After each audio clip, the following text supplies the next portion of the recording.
Saudara, latihan gabungan antara militer Indonesia dan Amerika Serikat kembali digelar di Lampung. Sejumlah skenario perang dipelajari dan dipraktikkan dalam latihan selama seminggu ini. Pengamat menilai hubungan Indonesia dengan Amerika Serikat akan bergantung pada prioritas pemerintah Presiden Indonesia selanjutnya.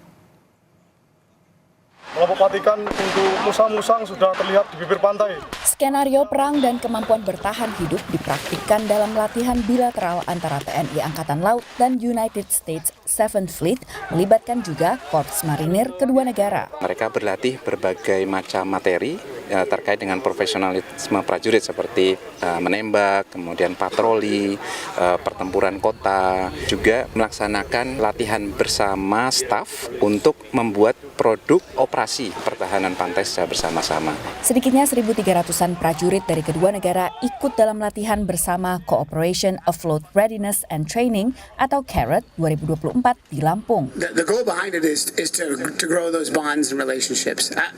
When you start a meeting with the Indonesian staff and the U.S. staff, usually they start on either side of the room. There's one tribe and there's another tribe.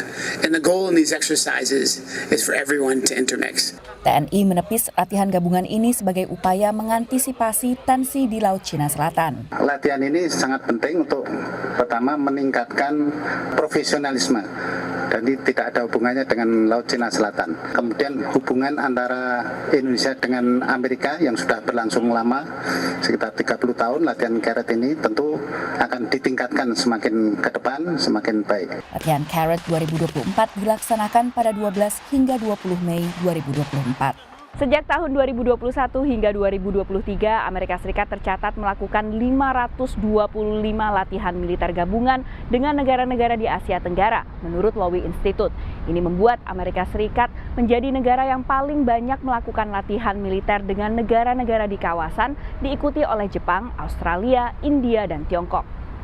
Meski Tiongkok punya peran signifikan dalam ekonomi kawasan, negara-negara Asia Tenggara lebih merapat ke Amerika Serikat dalam isu keamanan, menurut analis. China does feel that it needs to have defense cooperation, defense diplomacy as part of that overall picture. And they're making some attempts to do it. But the reality is that countries looking to develop their militaries, professionalization, interoperability, they're looking to the United States. They're looking to their own immediate neighborhood. They're looking to Japan and Australia much more than they are as it relates to China. Analis lain melihat hubungan pertahanan Indonesia dan Amerika Serikat akan bergantung pada fokus kebijakan Presiden terpilih baru Prabowo Subianto. Bisa jadi ke depan memang fokusnya tidak lagi di infrastruktur tetapi di modernisasi alutsista. Indonesia memang agak sedikit terlambat dengan modernisasi alutsista ini, sebetulnya agak sedikit molor dari deadline awal. Kalau kemudian modernisasi alutsista yang menjadi fokus dari Pak Prabowo, ini yang akan menjadi salah satu turning point. Tapi kita perlu